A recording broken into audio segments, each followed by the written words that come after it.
মই লাষ্ট ভিডিওত আপোনালোকক কৈছিলো যে এডিআৰই গ্ৰেড 3 আৰু গ্ৰেড 4 লগতে ৰেলৱে এনটিপিসি প্ৰিপাৰেচন আপোনালোকে আৰম্ভ কৰক কিন্তু ৰেলৱে এনটিপিসি প্ৰিপাৰেচন কৰিলে আপোনাৰ গ্ৰেড 3 আৰু গ্ৰেড 4 এক্সাম ইজিলি ক্ৰ্যাক হৈ যাব যেহেতু ৰেলৱে এনটিপিসি ভ্যাকেন্সি এই মাহতে পাবলিশ কৰা হ'ব সেই কাৰণে এনটিপিসি প্ৰিপাৰেচন কৰক কিবা এটা কাৰণৰ গ্ৰেড 3 বা গ্ৰেড 4 যদি আপোনাৰ নাম নাহে ৰেলৱে এনটিপিসিত কিন্তু আপোনাৰ প্ৰিপাৰেচন খুব ভাল হ'ব আৰু যিসকলে ইংলিশত দুৰ্বল তেওঁলোকৰ কাৰণে তো ৰেলৱে এনটিপিসি খুব ভাল কিয়নো ৰেলৱে এনটিপিসি সিলেবাসত ইংলিশ সাবজেক্টটো নাই বুজি পাইছে তো ৰেলৱে এনটিপিসিৰ গুটেই সিলেবাস সম্বন্ধে আলোচনা কৰিম আৰু এক্সাম স্ট্ৰ্যাটেজি কি হ'ব কেনেদৰে পঢ়িব লাগিব গুটেই কথা আলোচনা কৰিম যদি আপোনাৰ ইন্টাৰেষ্ট আছে যে ৰেলৱে এনটিপিসি মই ট্ৰাই কৰি চাও তেতিয়ালে গুটেই কথা আজি এই ভিডিঅ'ত আলোচনা কৰা হ'ব কেনেদৰে পঢ়িব লাগিব কি পঢ়িব লাগিব কি স্কিপ কৰিব লাগিব গুটেই কথা আলোচনা কৰিম আৰু এডিআৰই গ্ৰেড 3 গ্ৰেড 4 কিদৰে লাভ হ'ব হেয়াও কিন্তু আপোনালোকক জনাম এটা ৰেলৱে এনটিপিসি ফুল মিনিং হল নন টেকনিক্যাল পপুলাৰ ক্যাটেগৰিজ ঠিক আছে তো ৰেলৱে এনটিপিসিত মোট দুটা টাইপছত এক্সাম হয় এটা হৈছে হায়াৰ সেকেন্ডাৰী লেভেল আনটো হৈছে গ্ৰেজুৱেট লেভেল ঠিক আছে that means higher secondary pass candidate সকলে হায়াৰ সেকেন্ডাৰী লেভেলত পৰীক্ষা দিব পাৰিব আৰু গ্ৰেজুৱেট পাস কৰা সকলে মানে মিনিমাম গ্ৰেজুৱেট মাস্টাৰ ডিগ্ৰী থাকিলেও কোনো প্ৰবলেমছ নাই মিনিমাম গ্ৰেজুৱেট ক্যান্ডিডেট আপোনাৰ গ্ৰেজুৱেট লেভেলত পৰীক্ষা দিব পাৰে হায়াৰ সেকেন্ডাৰী কথাও ঠিক তেনেকৈ মিনিমাম কোৱালিফিকেশন হৈছে হায়াৰ সেকেন্ডাৰী আপুনি গ্ৰেজুৱেট ক্যান্ডিডেট হলো হায়াৰ সেকেন্ডাৰী লেভেলৰ পৰীক্ষা দিব পাৰিব মানে ৰেলৱে এনটিপিসি দুটা ক্যাটেগৰি এটা হায়াৰ সেকেন্ডাৰী লেভেল আৰু এটা আছে গ্ৰেজুৱেট লেভেল ঠিক আছে ৰেলৱে এনটিপিসি গ্ৰুপ ডি হয় গ্ৰুপ ডিৰ ভ্যাকেন্সি নেক্সট মান্থত আহিব এই মান্থত নাহে এই মান্থত অকল railway NTPC higher secondary level আৰু গ্ৰেজুৱেট লেভেল আহিব এতিয়া আমি চাম যে কি পোষ্ট থাকে একচুয়ালি পোষ্টবোৰ sub junior clerk cum assistant cum typist एटू হৈছে लेवल 2 চাকৰি নেক্সট হৈছে account clerk typist level 2 junior time keeper level 2 train clerk level 2 commercial cum ticket collector level 3 ঠিক আছে दैट मीन्स लेवल 4 ৰ পৰা लेवल 6 লৈকে হৈছে গ্ৰেজুৱেট লেভেলৰ পোষ্ট ঠিক আছে আৰু लेवल 2 পৰা लेवल 3 লৈকে হৈছে হায়াৰ সেকেন্ডাৰী লেভেলৰ post traffic assistant level 4 goods guard level 4 senior commercial cum ticket collector तारमाने आमी टीटी বুলি যাক কও सीनियर क्लार्क कम typist junior account assistant cum typist level 5 senior time keeper level 5 commercial apprentice level 6 station master level 6 तो level 6 হৈছে highest level ঠিক আছে তো আমাৰ যেনেকুৱা স্টেট গভৰ্ণমেন্টত গ্ৰেড পে হিচাপত চাকৰিবোৰ হয় ইয়াতে লেভেল হিচাপ সৰি গ্ৰেড পে হিচাপত আপোনাৰ স্যালাৰি হয় আৰু ৰেলৱেত কি হয় লেভেল হিচাপত আপোনাৰ স্যালাৰি হয় তো মই মোটামুটি যদি এটা আইডিয়া দিও যে ৰেলৱে এনটিপিসিত স্যালাৰি কিমান পোৱা যায় ৰেলৱে এনটিপিসিত আপোনাৰ ইন হ্যান্ড স্যালাৰি মোটামুটি ধৰক 43000 পাব ইন হ্যান্ড আৰু গ্ৰছ স্যালাৰি এপ্ৰক্স 49000 গ্ৰছ স্যালাৰি এপ্ৰক্স তো ইয়াৰ পৰা ডিডাক্ট হয় ঠিক আছে ডিডাক্ট হৈ পেলাই ইন হ্যান্ড 43000 পোৱা যায় যদি আপুনি স্টেশন মাস্টার হয় মানে लेवल 6 लेवल 5 হয় তেতিয়া হলে কিন্তু মানে গ্ৰেজুৱেট লেভেলত যদি চাকৰি পায় তেতিয়া বহুত স্যালাৰি হয় স্টেশন মাস্টাৰ কথা যদি কয় স্টেশন মাস্টাৰ প্ৰায় 80 to 88 প্ৰায় 88000 হৈছে আপোনাৰ গ্ৰছ স্যালাৰি বুজি পাইছে তো लेवल 5 এইবিলাকত প্ৰায় 60 প্লাস স্যালাৰি হ'ব ঠিক আছে তো ৰেলৱে চাকৰি স্যালাৰি বহুত হাই হয় ঠিক তেনেকুৱা কথা ইনিশিয়াল পে দেখিছে কিমান 35400 स्टेशन मास्टर बेसिक पे है जेनो का हमार ग्रेड एडीआरई ग्रेड 3 बेसिक पे হৈছে 14000 समथिंग ইয়াতে কিমান হয় 35000 তো অটোমেটিক্যালি বেসিক পে যদি ইমান হয় ইয়াৰ লগত ডিএটিএ দি বহুত স্যালাৰি বাঢ়ি যায় বুজি পাইছে না তো খুব ভাল স্যালাৰি চাকৰি আৰু প্ৰিপাৰেচন কৰাও ক্ষেত্ৰত অকমান হেৰি হয় যেটো सेंट्रल लेवल ऑफ एग्जामिनेशन দিব লাগিব বহুত ক্যান্ডিডেট থাকে কিন্তু ভাল দৰে যদি আপুনি প্ৰিপাৰেচন কৰে ডেফিনেটলি কিন্তু চান্স পোৱা যাব তো নেক্সট চাও আমি সিলেকশন প্ৰসেস কি সিলেকশন প্ৰসেস হৈছে CBT 1 আৰু CBT 2 CBT 1 হৈছে কম্পিউটাৰ বেসড টেষ্ট ইয়াতে ৰিটেন দিব লাগিব ঠিক আছে আৰু CBT 2 সেম ৰিটেন দিব লাগিব CBT 1 যদি কোৱালিফাই কৰে দেন আপুনি CBT 2 বহিব পাৰিব CBT 2 যদি কোৱালিফাই কৰে তেতিয়ালে কিছুমান পোষ্টৰ কাৰণে টাইপিং টেষ্ট আছে typing test for some post সকলো পোষ্টৰ কাৰণে নহয় যেকেটা পোষ্টৰ কাৰণে টাইপিং টেষ্ট নাই ডাইৰেক্ট CBT 2 পিছত আপোনাৰ ডকুমেন্ট ভেৰিফিকেশন আৰু যেটো যেকেটা পোষ্ট কিছুমান টাইপিষ্ট পোষ্টৰ নামে টাইপিষ্ট বুজি পাইছে ক্লাৰ্ক হেকেটা পোষ্টত আপোনাৰ কম্পিউটাৰ টেষ্ট দিব লাগিব হে কম্পিউটাৰ টেষ্টত কি হয় 30 WPM इंग्लिशर वर्ड लिखिब লাগিব মানে 30 টা ওয়ার্ড পাৰ মিনিটত লিখিব পাৰিব লাগিব ঠিক আছে এইটো পিছৰ কথা টাইপিং টেষ্ট এতিয়া ভাবিব নালাগে বহুত পোষ্ট আছে যত টাইপিং টেষ্ট নাই CBT 1 CBT 2 দিলে ডাইৰেক্ট আপুনি ডকুমেন্ট ভেৰিফিকেশন জাম্প কৰিব পাৰিব ডকুমেন্ট ভেৰিফিকেশনৰ পিছত মেডিকেল হোৱাৰ পিছত ডাইৰেক্ট আপোনাৰ জয়নিং এটা CBT 1 ৰ সিলেবাস আৰু CBT 2 ৰ সিলেবাস কি আছে এখিনি জানিম CBT 1 ৰ সিলেবাস হৈছে তিনটা সাবজেক্ট থাকে জেনাৰেল অ্যাৱাৰনেস ম্যাথমেটিক্স আৰু ৰিজনিং ঠিক আছে ইয়াতে ইংলিশ নাই তো ইংলিশত যিসকলে ভয় খায় তেওঁলোকৰ কাৰণে এটা সুবৰ্ণ সুযোগ ইংলিশটো আপোনাৰ টোটালি এই সিলেবাসত নাই তো মুঠ সময় থাকিব 90 মিনিট কোৱেশ্চন থাকিব 100টা কোৱেশ্চন 90 মিনিট সময় থাকিব এটা বস্তু ভাল বেংকিংৰ নিচিনা নহয় সেপাৰেট টাইমিং নাই সাবজেক্ট ওয়াইজ টাইমিং না থাকে ধৰি লওক আপুনি জিকে যদি আপুনি 15 পৰা 20 মিনিটৰ ভিতৰত জিকে কমপ্লিট কৰি দিয়া 15 পৰা 20 মিনিটৰ ভিতৰত জিকে যদি কমপ্লিট কৰি দিয়া তেতিয়া বাকি সময়খিনি তুমি ম্যাথছ আৰু ৰিজনিং দিব পাৰি আছে ধৰিলো মই 20 মিনিট তোমাৰ 40টা জিকে কৰোতে লাগিল তো 90 মিনিটৰ পৰা 20 মিনিট গলে 70 মিনিট এই 70 মিনিট তুমি খুব ধুনিয়াকৈ ম্যাথছ আৰু ৰিজনিংত লগাব পাৰিবা যদি ইংলিশ লৈ তোমাৰ ভাবিবই না লাগে ইংলিশ নাই ঠিক আছে এটা ম্যাথছ আৰু ৰিজনিং কেনেকৈ পঢ়িব লাগিব গোটে স্ট্ৰ্যাটেজি মই ভিডিওত কম প্ৰতিটো কোৱেশ্চন 1 মাৰ্ক কৈ থাকে আৰু নেগেটিভ মাৰ্কিং আছে 1/3 ঠিক আছে নেগেটিভ মাৰ্কিং থকাটো ভাল কোনো ধৰণৰ বেয়া কথা নহয় নেগেটিভ মাৰ্কিং থাকিলে তোমাৰ কি হয় টুকাটো কাম নকৰে বহুতে কি কৰে এনে অপচন দি দিয়ে ঠিক আছে তো সেই বস্তুটো ইয়াত কাম নকৰিব যেটো তিনটা কোৱেশ্চন ৰং হলে 1 মাৰ্ক কাটা যাব আৰু নরমালাইজেশন হয় ইয়াতে তো মই লাস্ট ভিডিওটো কৈছিলো যে সে তুমি যদি তোমার যেটো শিফটত এক্সাম দিছা সেই শিফটত যদি তোমার কোৱেশ্চন পেপাৰ হাৰ্ড হয় আৰু দেখা গল তুমি বলে 25 নম্বৰ পাইছা আৰু বেলেগ এজন ক্যান্ডিডেটৰ কোৱেশ্চন পেপাৰ মানে শিফটত কোৱেশ্চন পেপাৰ ইজি আছিলে তেও বলে 50 পাইছে তেতিয়া তোমাৰ এনেকুৱা হৈ যাব পাৰে তুমি এই 25 নম্বৰটো তোমাৰ 60 হৈ যাব পাৰে আফটাৰ নৰমালাইজেশন তো ৰেলৱেৰ ক্ষেত্ৰত সেইটো এটা ভাল নৰমালাইজেশনত বহুত ক্যান্ডিডেটে কি হয় মানে কোৱেশ্চন পেপাৰ হাৰ্ড হলে তেও শিফটত চান্স পাই যায় এনে কম মাৰ্কতে চান্স পাই যায় তো সেই কাৰণে ভালদৰে প্ৰিপাৰেচন কৰা আৰু CBT টু সিলেবাস সেম অকল কোৱেশ্চন বেছি থাকে নাম্বাৰ অফ কোৱেশ্চন বেছি থাকে সেম জিকে থাকিব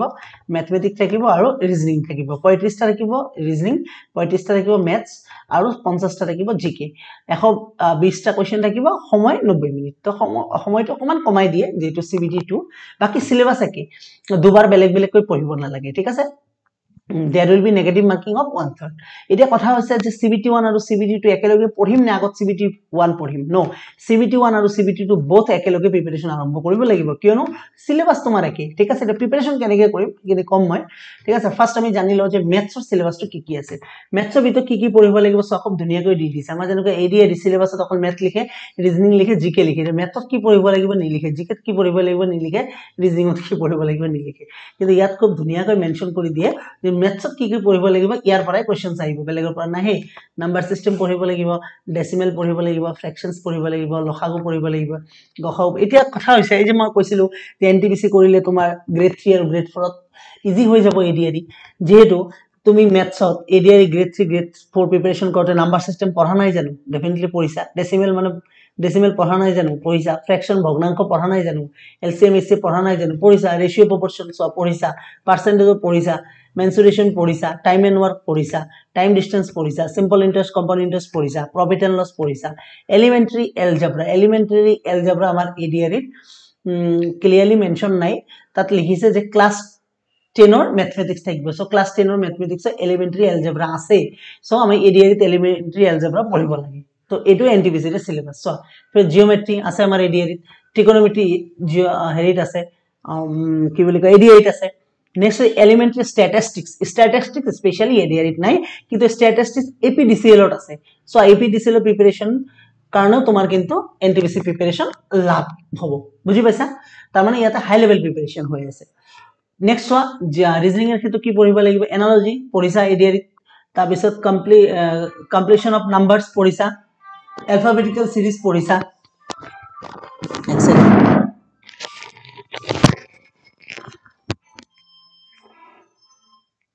alphabetical series পঢ়িলা নেক্সট হৈছে alphabetical series ৰ পিছত কোডিং ডিকোডিং এডিআই পঢ়িছা mathematical operation পঢ়িছা similarities difference পঢ়িছা relationship পঢ়িছা analytical reasoning পঢ়িছা সিলক্স টু পঢ়া নাই কিন্তু মই কিন্তু যিসকল ক্যান্ডিডেট পঢ়াইছো মই কিন্তু সিলক্স পঢ়াই দিছো এডিআই সিলক্স যদিও লাস্ট অহা নাই কিন্তু আহিব পাৰে কাৰণ আসাম সেক্ৰেটাৰিয়েটৰ গ্ৰেড 3 এক্সামত কিন্তু সিলক্সৰ পৰা কোৱেশ্চন আহিছিল তো সিলক্স পঢ়িব লাগিব জামলিং ঠিক আছে Venn diagram puzzle data sufficiency তো এডিআরিত পঢ়া নাই এটো পঢ়া এনটিপিসি প্ৰিপাৰেচন কৰাৰ লগে লগে তোমাৰ এডিআৰিত লাভ কি হ'ব ডাটা সাফিসিয়েন্সিৰ পৰা কোৱেশ্চন আহিব পাৰে হয় নে নহয় স্টেটমেন্ট কনক্লুজন এইবোৰ মই পঢ়াইছো আমাৰ ষ্টুডেন্টক স্টেটমেন্ট কোৰ্স অফ অ্যাকশন এইবোৰ পঢ়িব লাগিব ডিসিশন মেকিং ম্যাপস ইন্টাৰপ্ৰিটেশন অফ গ্ৰাফস এইবিলাক পঢ়িব লাগিব এটা জিকে সিলেবাসটো চোৱা জিকেৰ ক্ষেত্ৰত কি কি আছে current events national and international importance games sports art and culture Indian literature monuments general science life science কিমান ধুনীয়াকৈ সব সিলেবাস দি দিছে জিকেৰ যদি তুমি এটা এটা কেনেকৈ সিলেবাস দিয়া থাকে জিকে পঢ়াত তোমাৰ ইজি হ'ব নে টাফ হ'ব খুব ইজি হৈ যাব তেতিয়া তুমি খুব ধুনীয়াকৈ নিজৰ ৰুটিন বনাব পাৰিবা যে মই 2 দিনত এইটো টপিক কভাৰ কৰিম 3 দিনত এইটো টপিক কভাৰ কৰিম কিন্তু আমাৰ এডিআৰি এক্সামত স্পেশালি এনেকৈ মেনশন নাথাকে অকল জিকে বুলি মেনশন থাকে ইয়াত কিমান ধুনীয়াকৈ সব নিউক্লিয়াৰ প্ৰগ্ৰাম ইউএন আদাৰ ইম্পৰ্টেন্ট ওয়ার্ল্ড এনভায়রনমেন্টাল ইস্যুস সব ধুনীয়াকৈ দি দিছে Indian economy famous personality of India government programs পড়া কিমান ধুনীয়াকৈ দি দিছে বুজি পাইছা না এইবোৰ কথা ঠিক আছে তো জিকে সিলেবাসটো টপিক ওয়াইজ এনেদৰে পঢ়িব লাগিব ঠিক আছে নেক্সট ইয়াতে এটা বস্তু মেনশন কৰিছে minimum percentage mark eligibility in various category কি কৈছে মিনিমাম মাৰ্কস তোমাৰ 40% পাবই লাগিব এখৰ ভিতৰত 40 পাবই লাগিব যদি কোৱালিফাই কৰিব বিচৰা মিনিমাম মাৰ্ক এটো ওবিসিৰ কাৰণে দি দিছে 30% এসসি এসটি কাৰণে 25% এসসি কাৰণে 30% ওবিসিৰ কাৰণে 30 এসটি কাৰণে 25% এখিনি মিনিমাম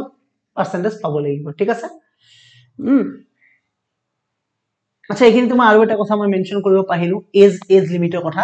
এজ লিমিট চোৱা হায়াৰ সেকেন্ডাৰী লেভেলৰ ম্যাক্সিমাম এজ 30 বছৰ ফৰ জেনাৰেল ক্যাটাগৰি আৰু গ্ৰেজুৱেট লেভেলৰ পোষ্ট কেটাৰ কাৰণে তোমাৰ 33 ইয়াৰ্স আছে এজ লিমিট বুজি পাইছা জেনাৰেল ক্যাটাগৰি আৰু 5 বছৰ এক্সট্ৰা কৰি পাবা ফৰ এসসি এসটি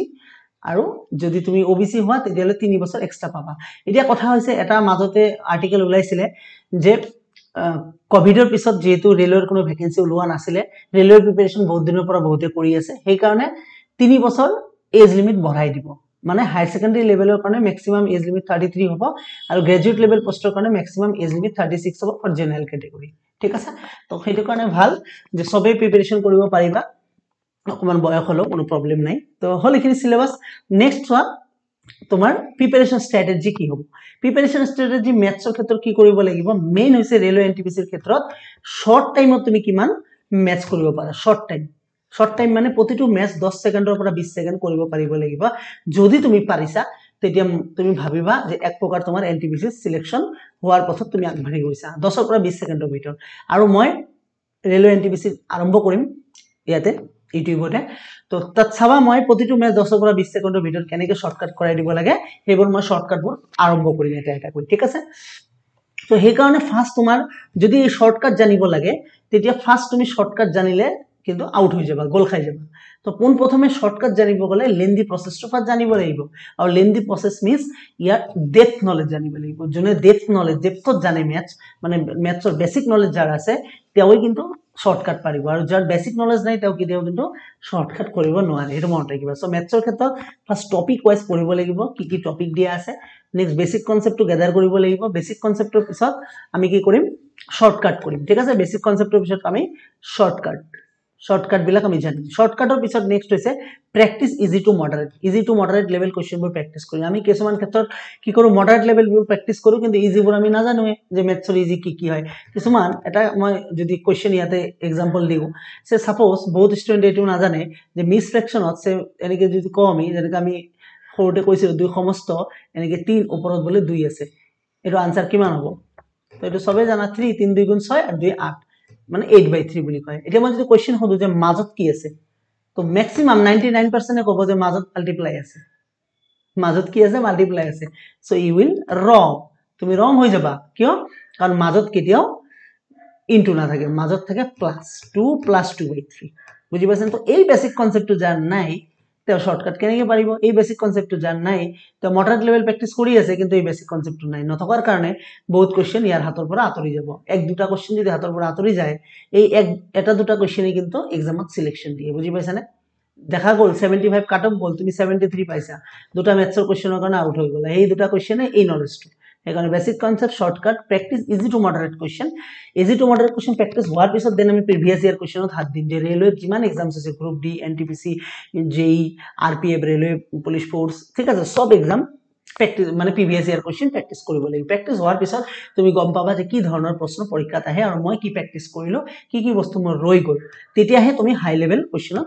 জাম্প কৰিব পাৰিবা এটো হৈছে ম্যাথছৰ প্ৰিপাৰেচন ষ্ট্ৰেটেজি ৰিজনিংৰ ক্ষেত্ৰত ৰিজনিং এটা এনটিপিসি এক্সামত ভাইটাল ৰোল প্লে কৰে কাৰণ ৰিজনিংত মাৰ্কস লোৱাটো খুব ইজি হৈ যায় ৰিজনিংত যদি তুমি ভাল মাৰ্ক স্কোৰ কৰিব পাৰিছা তেতিয়া তুমি ভাবিবা যে এনটিপিসি তোমাৰ সিলেকশন এক প্ৰকাৰ হৈ গ'ল ঠিক আছে তো ম্যাথ আৰু ৰিজনিং খুব ভালদৰে প্ৰিপাৰেচন হলে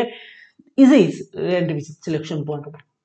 ঠিক আছে এটা জিকে স্ট্র্যাটেজি কি হ'ব জিকে সিলেবাস এটাকে দিয়া আছে টপিক ওয়াইজ পঢ়িবা ফার্স্ট কি পঢ়িব লাগিব থিওৰিটো পঢ়িবা থিওৰি মিন্স স্ট্যাটিক জিকে এটা সাপোজ পঢ়িলা যে ন্যাশনাল পার্ক খুব ধুনীয়াকৈ পঢ়িব লাগিব ন্যাশনাল পার্ক কেতিয়া এস্টাবলিশ হ'ল ফার্স্ট ন্যাশনাল পার্ক ক'ত হৈছিল ন্যাশনাল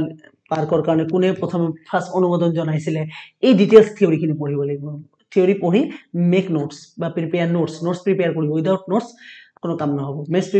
নোটস প্ৰিপেয়াৰ কৰাৰ পিছত দেন আমি মাল্টিপল চয়েস কোশ্চেনবোৰ পঢ়িম ঠিক আছে নোটস প্ৰিপেয়াৰ হোৱাৰ পিছত নোটস পঢ়াৰ লগে লগে তুমি থিওৰিখিনি গোটেই কমপ্লিট হৈ গ'ল বেসিক নলেজখিনি কমপ্লিট হৈ গ'ল দেন তুমি টপিক ওয়াইজ এমসিকিউ পঢ়িবলৈ এমসিকিউ মিন্স টপিক ওয়াইজ